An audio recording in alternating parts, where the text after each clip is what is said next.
அதை பற்றி கேள்விப்பட்டேன், போகணுமே நினச்சி விட்டுவிட்டேன்.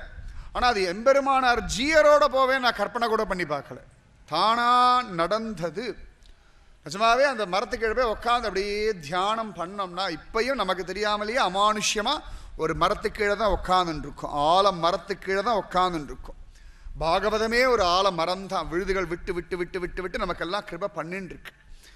அந்த ஆலமரத்தை கீழே உட்கார்ந்துட்டார், பாகவதத்தை சொல்றார். என்ன பாகவதம் அப்படின்னா பகவானுடைய லீலைகள். பகவான் எவ்வளவு அழகா ஜகத்தை சிருஷ்டி பண்றான். பிரளயத்தில் அவன் மட்டும் தேமேன். பிரளயம்ன்றது முழுக்க ஜலமா இருக்கும். ஜலம் எல்லாம் ஜலத்தில் எல்லாம் மூழ்கி போயிடும். வெறுமை ஜலம் மட்டும்தான் இருக்கும். ஜலத்துக்கு நாரம் அப்படின்னு பெயர். அந்த நாரத்தை இருப்பிடமாக கொண்டவன் நாராயணன். ஜலத்தையே இருப்பிடமாக கொண்டு பிரளயத்தில் அதான் முழுக்க ஜலரூபமாக மாறி சுனாமின்றோம் இல்லையா, அந்த மாதிரி பெரிய சுனாமி வந்து ஆகாசம் கூட இருக்காது, எல்லாம் மூழ்கி போயிடும், வெறும் ஜலம்தான் இருக்கும்.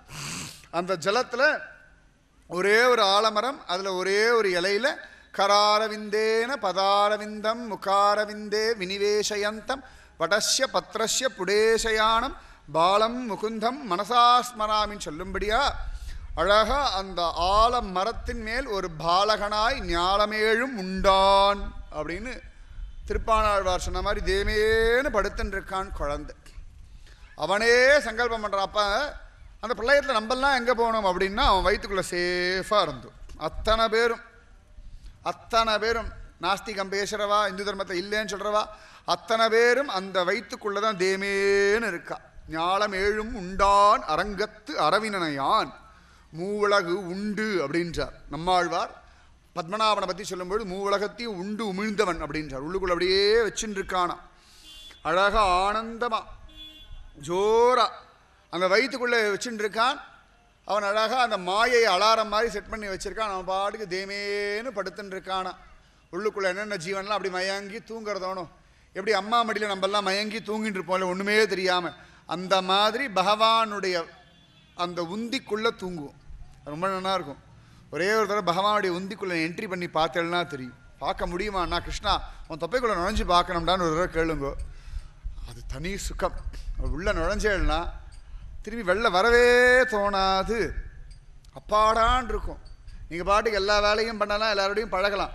ஆனால் நன்னா தெரியும் அவனுடைய அந்த கர்ப்பத்துக்குள்ளே நம்ம இருக்கிறது பரம சுகம். அது கேட்டு பாருங்க. கிருஷ்ணா எனக்கும் வயிற்றுக்குள்ளே இருக்கணும் ஆசையாக இருக்கணும்னு கேட்டு பாருங்க. ஒரு நாள் அந்த அனுபவம் கிடைக்கும். பிரார்த்தனைக்கு பலம் உண்டு. அழகாக அந்த கர்ப்பத்துக்குள்ளே நம்மெல்லாம் இருக்கும். அதில் ஒரு ஜீவன் நிறைய தபஸ் பண்ணியிருக்கோம் இல்லையா, அந்த ஜீவனுக்கு பிரம்மான்னு ஒரு போஸ்ட்டை கொடுத்து பகவானே தன்னுடைய நாபியில் ஒரு கமலத்தை உண்டு பண்ணி தாமரையை உண்டு பண்ணி அது மேலே அந்த பிரம்மாவை சிருஷ்டிச்சுட்டு அந்த பிரம்மா யார் என்னன்னு தேடி அப்புறம் தானே கண்டுபிடிச்சு தப்பான ஒரு சப்தம் கேட்கறது. அதை தியானம் பண்ணிகிட்டே இருக்க ஒரு நாள் சங்கச்சக்கர கதா பத்மபாணியாக பகவான் காட்சி கொடுக்குறான். ஆதிநாதன் முதல் நாதன் அவன் தானே. பிரத்யக்ஷமாக சங்கம் சக்கரம் கையில் கதை பத்மம் எல்லாம் வச்சுண்டு 4 திருக்கைகளோட செந்தாமரை பாதங்கள் செந்தாமரை கைகள் செந்தாமரை கண்களோட செங்கனி வாயோட திருக்கண்டேன் பொன்மேனி கண்டேன் திகழும் அருக்கன் அந்நிறமும் கண்டேன் செருக்கிலரும் பொன்னாழி கண்டேன் புரிசங்கம் கை கண்டேன் என் ஆழி வண்ணன்பால் இன்று அப்படின்னு ஆனந்தமாக பகவான் அப்படி காட்சி கொடுக்குறான். காட்சி கொடுத்துட்டு பிரம்மதேவருக்கு எப்படியெல்லாம் சிருஷ்டிக்கணும் அப்படின்னு சொல்லி கொடுக்குறான். பிரம்மதேவர் அந்த மாதிரி எல்லாம் சிருஷ்டிக்கிறார். அதெல்லாம் தான் அப்படி பாகவதத்தில் சுகபிரம்ம மகரிஷி சொல்கிறார். இந்த பூமி உற்பத்தி ஆகிறது எல்லாம் சொல்கிறார். இப்படி எல்லாம் சொல்லிட்டு வரும்பொழுது தான் மனிதர்களுடைய உற்பத்தியை சொல்கிறார். பிரம்மதேவர் எல்லாரையும் சிருஷ்டிக்கிறார். அப்போ தான் ஸ்வாயம்புவ மனு சதரூபா அப்படின்னு ஒரு ஆண் ஒரு பெண் முதல்ல சிருஷ்டிக்கிறார். அவர்களும் பகவானுடைய அவதாரம் அப்படின்னு தான் பாகவதம் சொல்கிறது. ஸ்வாயம்புவ மனு அழகாக அவராக வந்தனால ஸ்வாயம்புவ மனு. அவருடைய மனைவி பேர் சதரூபா அப்படின்னு பேர். இவ தான் ஆதி மனிதன் ஆதி மனுஷி. மனுக்கிட்டேந்து வந்ததுனால தான் மனுஷன் அப்படின்னே பேர். அதனால தான் மேன் அப்படின்றோம் பாருங்க. இப்போ இங்கிலீஷில் மேன் சொல்கிறது மனுலேருந்து வந்த மனுஷன், அதுலேருந்து தான் மேன் ஹியூமன் உமன் எல்லாமே இங்கேருந்து வந்தது தான். அதனால தான் மனிதன் அப்படின்னு சொல்கிறோம். அந்த மனு அந்த மனுஷி. அவளை சிருஷ்டிச்சுட்டு பிரம்மதேவர் சொல்கிறார், நீங்கள் சந்தோஷமாக குடும்பம் நடத்திட்டு சௌக்கியமாக இருங்கோ. ஃபஸ்ட் மேரேஜ் அவளுக்கு தான், முதல்ல கல்யாணம் அப்படின்னா அவளுக்கு தான். அப்படி கல்யாணம் ஆகிறது. உடனேயே பிரம்மதேவர் ஆசீர்வாதம் பண்ணுறார். உடனே மனு கேட்டார், எல்லாம் நன்னா தான் இருக்குது, குழந்தைகளை பெற்றுட்டு வாழுங்கோன்னு சொல்கிறேன், தங்கிறதுக்கு ஒரு இடம் வேண்டாமா, ஒரு வீடு வேண்டாமா, எங்கே அப்படி அந்தரங்கத்தையாக தொங்கிட்டு இருக்கிறது அப்படின்னார். அப்போ தான் பிரம்மதேவர் யோசிச்சார், ஆமாம் இல்லையா அப்படின்னார். மனு கேட்டார், ஆமாவா இல்லையான்னார். ஆமாந்தான்னார். அப்போ மனிதர்கள் வாழறதுக்கு இடம் எங்கே அப்படின்னார் மனு. பிரம்மதேவர் யோசிக்கிறார், எல்லாருக்கும் அவளுக்கு இடம் கொடுத்துட்டார். 7 14 லோகங்கள்லாம் சிருஷ்டி பண்ணியிருக்காரோன்னோ. மனிதர்கள் வாழ வேண்டிய இடம் எங்கே அப்படின்னு பார்த்தா பிரளயத்தில் மூழ்கி கிடக்கிறது பூமி. பூமியே உள்ள மூழ்கி போயிடுத்துனா அப்போ தண்ணி எவ்வளோ இருக்குன்னு நீங்கள் பார்த்துக்கோங்க. பூமியில் கொஞ்சம் கடல் பொங்கி வந்தாலே சுனாமின்னு அலறும். அப்போ பூமியே மூழ்கி போகிறதுனா, பூமி ஒரு சின்ன ஒரு கல் போட்டால் தண்ணியில் முழுகிற மாதிரி பூமி மூழ்கி போயிடுத்துனா அப்போ அவ்வளவு தண்ணி. அந்த தண்ணிக்குள்ளே பாசி படர்ந்து கிடக்கிறதான். பாசி படர்ந்த மலர்மங்கை அப்படின்ச்சா பெரியவாள்லாம். அந்த பாசி படர்ந்து கிடக்கிறதான். அப்போ பிரம்மதேவர் பார்த்தார், என்ன பண்ணுறது, இந்த பூமியை எப்படி எடுக்கிறது, உள்ள மாட்டின்னு இருக்கே அப்படின்னு யோசிச்சு பார்த்தார். ஒன்றும் வழி கிடைக்கலை. பார்த்தார், சிரிச்சார். ஐயோ, இதுக்கு போய் நான் ஏன் யோசனை பண்ணிட்டு இருக்கேன், இதுக்கெல்லாம் தான் ஹரி இருக்காரேன்னு ஹரிய தியானம் பண்ண ஆரம்பிச்சுட்டார். ரொம்ப யோசிக்காதீங்க, நீங்கள் யோசிக்கிறத விட்டாலே வாழ்க்கை நல்லா இருக்கும். எல்லாத்துக்கும் ஒரு யோசனை. இவா இப்படி பேசிட்டா, அவள் அப்படி நடந்துட்டா, நேற்று இப்படி நடந்துட்டா, நாளைக்கு நான் அவளை இப்படி மூக்க இருக்க போகிறேன், கடைசியில் மூக்கு உடஞ்சி போயிட்டுருக்கணுமா உங்களுக்கு தான். எவ்வளவு பிளான் பண்ணியிருக்கள். யாராவது ஒருத்தர் 5 நிமிஷம் சண்டை போட்டிருப்பா, அதுக்கப்புறம் 5 மணி நேரம் யோசித்து அவள் ஏன் இப்படி சொல்லிட்டா, அதுக்கப்புறம் யோசனை பண்ணி திருப்பி ஒரு சான்ஸ்க்காக காத்திருந்து நாளைக்கு இப்படி பேசுவா, நான் அப்படி பண்ண போகிறேன் அப்படின்லாம் பிளான் பண்ணால் நாளைக்கு அவள் கண்டுக்காமல் போயிடுவாள். கோவமாக வரும். நம்ம எவ்வளோ பிளான் பண்ணியிருக்கோம் சண்டை போடுறதுக்கு. வீட்டில் அப்படி தானே சண்டை ஜாஸ்தி ஆகிறது. சரி, யாராவது சண்டை போட்டான்னு மறந்துட்டு போக முடியறதா? எப்படாப்போ கணவனாக இருக்கட்டும், மனைவியாக இருக்கட்டும், எவனாக இருந்தால் எனக்கு என்ன, யாராவானா இருக்கட்டும் அப்படின்னு காத்திருந்துண்டு அடுத்த சண்டைக்கு தயாராகிறோம்.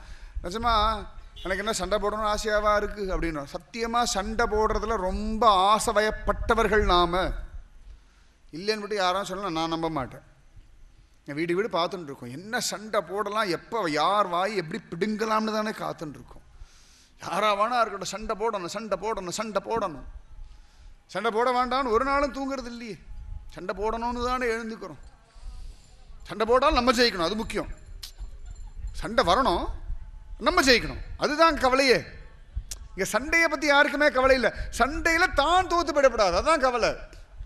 அது கணவனாக இருக்கட்டும், மனைவியாக இருக்கட்டும், அப்பாவாக இருக்கட்டும், அம்மாவாக இருக்கட்டும், ஃப்ரெண்டாக இருக்கட்டும், குருவாகவே இருக்கட்டும், நான் ஜெயிக்கணும், நான் ஜெயிக்கணும், தான் ஜெயிக்கணும். அடுத்த வீட்டு சண்டையாக இருக்கட்டும், எந்த சண்டை வேணும், மத சண்டை கூட இருக்கு பாருங்க, தான் ஜெயிக்கணும் தானே எல்லாரும் பாடுறான். சண்டைக்கு யாருமே கவலைப்படலை, தான் தோத்துற போடாமன்னு தான் கவலை. இதுதான் பெரிய கவலை. எல்லாருக்கும் சண்டையில் தோத்து போயிடப்படாதுன்னு ஒரு பெரிய கவலை. இது ஒரு கவலையா? எல்லாருக்கும் கவலை. அதை விட்டுட்டு ஹரித்தியானம் பண்ண. திரும்ப திரும்ப பாகவதம் தான் சொல்றது, நீ யோசிக்காதே, நீ யோசிக்காத, யோசிக்கிறத விட்டுடு. எது வேணா வரட்டும், இது எப்படி எடுக்கிறது, இது எப்படி சரி பண்றதுன்னு யோசிக்காத, ஹரிய தியானம் பண்ணு. அப்போ வழி கிடைக்கும், வழி தானா கிடைக்கும். ஏன்னா ஒவ்வொன்றுத்துக்கும் ஒரு மெத்தட் உண்டு. சரி, எல்லாரும் சேர்ந்து வாங்குவோம், நம்ம போய் பூமியை தூக்கிட்டு வரலாம், வரலாம் கிளம்ப முடியுமா? எல்லாரும் ஒரு கயிறு கட்டி மேலே தூக்கிட்டு வரலாம் அப்படிலாம் பிளான் பண்ண முடியாது. சில விஷயங்கள்லாம் நம்ம கைமீறி இருக்கு. கைமீறி இருக்கிற விஷயத்தை நம்மளால் என்ன பண்ண முடியும்? யோசிச்சு எல்லாரும் சேர்ந்து நடத்திட முடியுமா? குடும்பத்தை யாரோ ஒருத்தர் கெட்டு போயிட்டு இருக்கான், கண்ணுக்கு தெரிஞ்சு நமக்கு தெரியும் வீணாக போயிட்டு இருக்கான். சரி, குடும்பத்தில் எல்லாரும் ஒன்றா பேசி சமாதானமாக அவங்ககிட்ட பேசி அவனை சரி பண்ண முடியறதுன்னு நினைக்கிறேல்ல? சத்தியமாக முடியலை. அவன் இன்னும் மோசமாக தானே போகிறான். எவ்வளோ பேசுகிறோம், எத்தனையோ கதைகள் சொல்கிறோம், எவ்வளோ நீதி போதனைகள்லாம் சொல்கிறோம், அவளும் கேட்குறா. அப்புறம் ஏன் திருந்த மாட்டேங்கிறான்னா, திருந்தக்கூடாதுன்னு அவளுக்கு ஆசை இல்லை. அவளுக்கு அந்த மாதிரி நான் திருந்தவே கூடாது அப்படின்னு ஒன்று ஆசை கிடையாது. தானும் திருந்தணும்னு ஆசை இருக்கு, வர முடியலை, தெரியலை. நம்ம சொல்கிற எல்லா விஷயமும் சொல்ல குடிகாரம் பேச்சு விடிஞ்சா போச்சு புரியறது. ஆனால் அதை ஜெயிச்சு வரக்கூடிய ஒரு மனோபலம், தன்னம்பிக்கை அவனிடத்துல இல்லை, முடியலை. அதுதான் காரணம். யாராவது தான் நாசமாக போனோன்னு வாழ்வானா சொல்லுங்க? தன்னை தான் அழிஞ்சு போகணும் அப்படின்னு யாராவது ஒருத்தர் வாழ்வானா உலகத்தில்? யாராவது ஒரு ஜீவன் வாழுமா? நான் அழிஞ்சு நாசமாக போகணும், நான் உருப்படாமல் போகணும், நான் வீணாக போகணும், நான் படாத பாடு படணும், ஊரே என்னை காரி துப்பணும். இப்படி யாரா ஒருத்தர் நினைப்பான்னு நினைக்குங்களா? சத்தியமாக நினைக்க மாட்டான். எல்லாருமே வாழ்றது சுயநலத்தில் தானே. நான் நன்னா இருக்கணும், நான் ஒழுங்காக இருக்கணும், ஊரே கொண்டாடணும், நான் நல்லா சாதிக்கணும், இப்படி தானே. நான் பண்ணுறதெல்லாம் மோசமாக போகணும், எல்லாரும் என்னை திட்டணும், இப்படி யாராவது பண்ணுவாளா? அப்போ ஏன் அவள் பண்ணிட்டு இருக்கானா? அவளுக்கு அதை தாண்டி வெளில வர தெரியலை, வழிகாட்ட நமக்கு புரியலை. ஏண்டான்னா நம்ம வெளிலேருந்து நம்ம ஒழுங்குன்னு நினச்சி பேசின்னு இருக்கோம். ஹரி நீ ஒழுங்காகுன்னு பேசின்னு இருக்க, அதான் வித்தியாசம். ஹரி உள்ளேருந்து பேசுகிறான், உன்னால் முடியும்பா, எல்லாம் சரி பண்ணலாம் அப்படின்னு. நம்மலாம் யாராவது அறிவுரை சொன்னால் அவன் ஒழுங்கு இல்லை, நம்ம ஒழுங்குன்னு ஒரு திமிரில் பேசுகிறோம், அதான் முக்கியம். அம்மா சொல்லுவா, நான் எவ்வளோ கஷ்டப்படுறேன் பாரு அப்படின்னா, கஷ்டப்படு அப்படின்னு வாம்பிள்ள, அவ்வளோதான், வேற என்ன பண்ண முடியும்? அப்போ சுயநலம் தானே இருக்குது. அதனால பார்த்தார் பிரம்மதேவர் ஹரி தியானம் பண்ணார். இதுதான் திரும்ப திரும்ப பாகவத்தில் திரும்ப திரும்ப வர விஷயம். யாரா வேணா இருக்கட்டும், வேதவியாசராக இருக்கட்டும், பிரம்மதேவராக இருக்கட்டும், நாரத மகரிஷியாக இருக்கட்டும், பரீட்சித்தாக இருக்கட்டும். பரீட்சித்தா தானே பண்ண, எனக்கு ஒன்றும் தெரியாது, ஹரி கிருபா பண்ணு தியானம் பண்ணா. அழகா சுகபிரம் மகர்ஷி தேடிண்டு வந்தா. ஹரி கிருபா பண்ணுன்னு வேதவியாசர் தியானம் பண்ணார், நாரத மகர்ஷி தேடிண்டு வந்தா. அப்போ தேடிண்டு வரும், நீங்கள் தேட வேண்டிய அவசியமே இல்லை. நீங்கள் பாடு ஹரி தியானம் பண்ணி உங்கள் கடமையை பண்ணால் போதும். வாயினால் பாடி மனதினால் சிந்திக்க, நன்னா புத்தியில் எழுதி வச்சுக்கோங்க. வாயினால் பகவன் நாமத்தை பாடுங்கோ. அது கோவில் கட்டுறதா இருக்கட்டும், இல்லை கோவிலுக்கு டொனேஷன் கொடுக்கறதா இருக்கட்டும், உங்கள் குழந்தைகளை படிக்க வைக்கிறதா இருக்கட்டும், பல விஷயங்களில் நம்ம ஹரியுடைய ஐடியா எடுத்துக்கிறதே இல்லை. இந்த தீபாவளிக்கெல்லாம் உங்களுக்கு பிடிச்ச ட்ரெஸ் வாங்க அளவேல் பாருங்க, கடைக்கடையா திருவா, ஹரி நான் எந்த ட்ரெஸ் போட்டால் நல்லா இருக்கும், நீ செலக்ட் பண்ணால் விட்டு பாருங்க, அப்படி இருக்கும். அப்படி இருக்கும் நிஜமாகவே. நான் எப்படி இருந்தால் உனக்கு பிடிக்குமோ அந்த மாதிரி ட்ரெஸ் எடுத்து விட்டு பாருங்களேன், அப்படி இருக்கும். அவ்வளோதான். அதெல்லாம் அனுபவிச்சேன்னா தான் தெரியும். ரொம்ப சுகம், ரொம்ப ஆனந்தம். ஹரி நான் இன்றைக்கி என்ன சாப்பிட்டா உடம்பு நல்லா இருக்கும், நீ கொடுறா சொல்லி பாருங்க, உங்கள் உடம்புக்கு எது நல்லதோ அதான் கிடைக்கும். நம்ம நாக்குக்குள்ள கேட்குறோம், பகவானே. நிறைய பேர் இந்த டயபெட்டிஸ்காராக இருப்பா, அந்த டெஸ்ட் எடுக்க 2 நாள் முன்னாடி அவள் கண்ட்ரோலில் இருப்பா பாருங்கோ, அப்போ ஒரு பக்தி வரும் பாருங்கோ, அப்படியே பதவிசமாகவே இருப்பா. நான் சில பேரை பார்த்து கேட்பேன், நாளைக்கு டெஸ்ட்டாக எப்படி கண்டுபிடிச்சா பார்த்தாலே தெரியுறது, பாவக்காவா முழுங்குவா, எதுக்குடா நான் அப்போ டெஸ்ட் எடுக்கும்போது டயபெட்டிஸ் கம்மியாக வரணும், சக்கரை வியாதி. நாக்கு கடுமையாயின்னு இருக்கும். பகவானே எனக்கு எது நல்லதோ அதை கொடுப்பா, பகவானே என் குடும்பம் எப்படி நடக்கணும் நீ முடிவு பண்ணி நடத்தின்னு போப்பா. நீங்கள் பலுவை தூக்க வேண்டாம். நீங்கள் ஹரிநாமம் பண்ணு வச்சுக்கோங்களேன், இந்த மயில்பீலி மாதிரி குடும்பம் லேசாக அப்படி இருக்கும். இந்த மயில்பீலி மாலை போடுங்க, கணம் எனக்கு தெரிய போகிறதா, இது இருக்கிறதா தெரியுமா? குடும்பத்தை இப்படி அழகாக ஜாலியாக மயில்பீலி மாதிரி வச்சுட்டு போக முடியும்.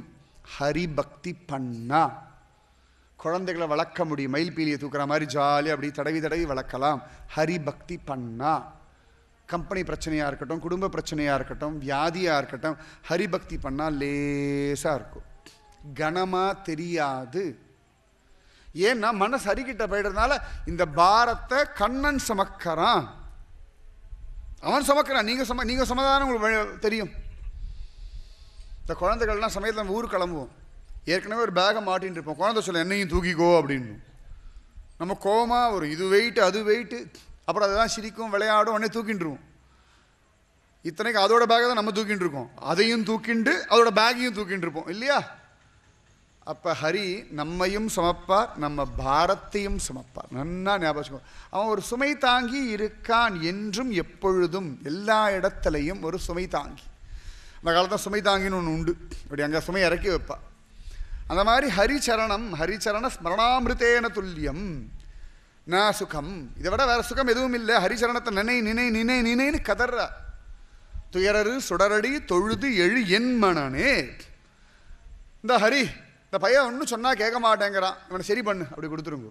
இப்போ டிவி சரியில்லைன்னா இந்த டிவி மெக்கானிக்கிட்ட கொடுத்து ரிப்பேர் பண்ணுங்கன்னு சொல்கிறோம். ஒன்றும் மொபைல் சரியில்லைன்னா மொபைல்காரங்கிட்ட கொடுத்து ரிப்பேர் பண்ணுங்கன்னு சொல்கிற மாதிரி, அந்த மாதிரி மனுஷால் ரிப்பேர் பண்ணுற ஒரு மெக்கானிக் ஹரி.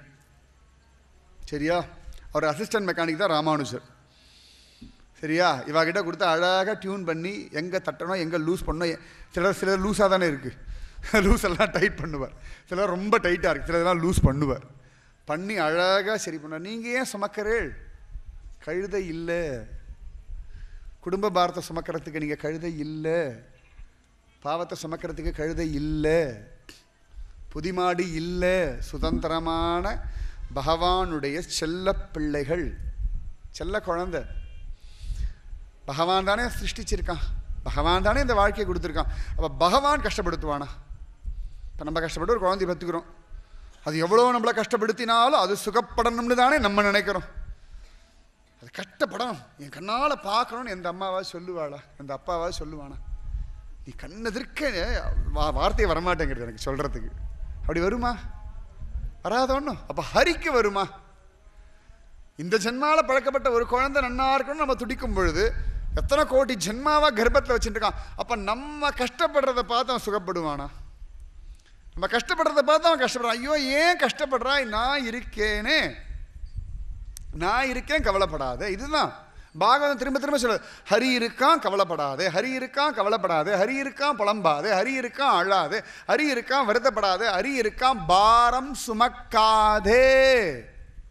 பாரம் சுமக்காதே, அதான் ஹிந்து தர்மம். பாரம் சுமக்காதே, வருத்தப்பட்டு பாரத்தை சுமக்காதே. ஹரி இருக்கான், வருத்தப்படாதே. ஹரி இருக்கான், பாரம் சுமக்காதே. ஹரி இருக்கான், அவன் பார்த்துப்பான். அவ்வளோதான். பாரமே சுமக்க வேண்டாம். பாரம் சுமக்கிறதுக்கு எதுக்கு ஜென்மா வேணும்? அதுக்கு பகவான் விதவிதமாக நம்மளை கஷ்டப்படுத்தலாமே சொல்லுங்க. பகவான் சுகவாசியாக வச்சுட்டு இருக்கான் நம்மளை. அதனால பிரம்மதேவர் பார்த்தார், எனக்கு என்ன, எங்க அப்பா பரமபிதா பகவான் இருக்கான், ஹரி இருக்கான், அவன் காப்பாற்றுவான். தியானம் பண்ணார், மூக்குலேருந்து குதிச்சுட்டான் ஹரி. எப்படா குதிச்சான்னா வராக அவதாரம். வராகமா வந்துட்டான், பன்னிக்குட்டியா வந்துட்டான். ஜோரா ஒரு குதிச்சுட்டான், மூக்குலேருந்து வந்துட்டான். ரொம்ப குஷியாயிடுத்தான் ஹரி, நமக்குள்ளேருந்தே வெளில வந்துடுவான். ஸ்தம்பத்துலேருந்து நரசிம்மனா வந்தானோன்னு பிரம்மதேவர் அப்பப்போ அப்படின்றாரா. சரஸ்வதி தேவியை பார்த்து ஏதாவது யோசனை எப்படி பண்ணுறாரு. அவள் கேட்குறாரு, இப்போல்லாம் மூக்கை தொட்டு தொட்டு யோசிக்கிறீங்களே, இல்லை இங்கேருந்து தான் ஹரி வந்தான், திருப்பி ஏதான வரானா பார்க்குறேன் அப்படின்றாரா.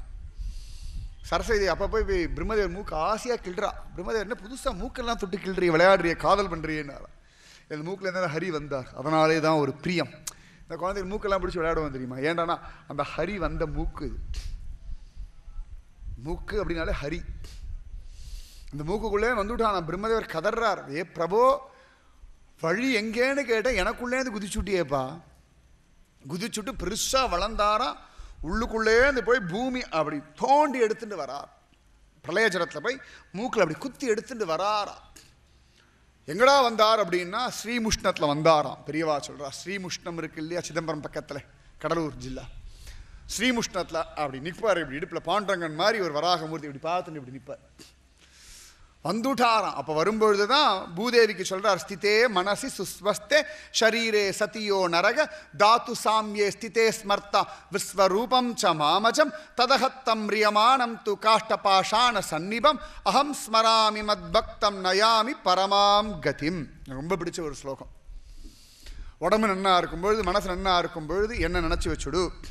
அப்படி யார் என்னை நினைக்கிறார்களோ அந்த பக்தர்கள் கடைசி காலத்தில் கட்டையும் போலே கல்லும் போலே சுயநினைவில்லாமல் இருக்கிற சமயத்தில் அவர்களை நான் நினைக்கிறேன், என்னுடைய வைகுந்த லோகத்திற்கு அழைத்து செல்கின்றேன்னு ஒரு உத்தரவாதம். இந்த கேரண்டி யார் கொடுப்பா? நீ நன்னா இருக்குமோ நினச்சி வைப்பா, அப்புறம் நான் பாதுக்கிறேன். அவ்வளோதான். எவ்வளோ சுகம். நம்ம நன்னா இருக்கும்போது பல பேருக்கு ஒத்தாசை பண்ணுவோம். நம்ம நிலைமை கொஞ்சம் கீழே இறங்கி எடுத்தோன்னா ஒத்தாசை பண்ணுவாலும் நமக்கு வந்து உதவி பண்ணுவாளா? கிடையவே கிடையாது. ஆனால் ஹரி சொல்கிறார், வராகமூர்த்தி சொல்கிறார், நீ நன்னா இருக்கும்போது என்னை நினச்சி வச்சுடு, உனக்கு முடியாத பொழுது நான் உன்னை நினைக்கிறேன். இதானே வேணும். இப்போ பகலெல்லாம் நினச்சி வைக்கணும்னு வச்சுக்கோங்களேன், ராத்திரி மறந்து போய்டுறோம். அப்போ சுவாமி பக்கத்தில் உட்காந்து அவர் நம்மளை நினச்சிட்டு இருக்காரா. யோகக்ஷேமம் வகாமியகம் நினச்சிட்டே இருக்காரா. திரௌபதி கூப்பிட்டா இல்லையா, கோவிந்தா புண்டரீகாக்ஷான். எப்படிரா கூப்பிட்டான்னா, கிருஷ்ணன் அங்கேருந்து குதிச்சுட்டு இருக்கான், என்னை கூப்பிடுறீ, என்னை கூப்பிடுறீ, என்னை கூப்பிடுறீ, என்னை கூப்பிடுறீ, உள்ளேருந்து என்னை கூப்பிடு கூப்பிடு கூட தூண்டினானா. அப்போ நம்ம உட்காந்துட்டு இருக்கோம், கிருஷ்ணா அப்படின்னா கிருஷ்ணா அப்படின்னு எங்கேந்திரா வருதுன்னா உள்ளேருந்து அவன் சொல்கிறான், தூண்டுறான், ராமானுஜா அகில குரு. உடனே கை வருதோன்னோ, உடனே அகில குரு பகவான் நமஸ்தேன்னு வருதோன்னோ. இவன் நேரம் தலையை சொரிஞ்சுட்டு ஆணு கொட்டாய் விட்டு வேடிக்கை பார்த்து டக்குனு இப்படி கையை நீட்டி அகில குரு எங்கேந்திரானா உள்ளேருந்து ஹரி சொல்கிறான், கையை நீட்டு, அகில குரு பகவன் நமஸ்தே சொல்லு, ஸ்ரீமதே ராமானுஜாய நம வருதோன்னோ. நான் சொல்கிறதுனால சொல்கிறேன், காதுக்குள்ளே போனவொடனே உடனே தானா வருதோணும், கோவிந்தா புண்டரீகாக்ஷா டக்குன்னு கை மேலே வருதோணும். எங்கேந்திரான் பண்ணு. அப்போ இவ்வளவு பண்ணுறானோ, அப்போ இவ்வளவு பண்ணுறவன் கஷ்டப்படுத்துவானா? அதெல்லாம் பகவான் சொல்லிட்டான், நன்னா இருக்குமோ நீ நினச்சி வச்சுடு,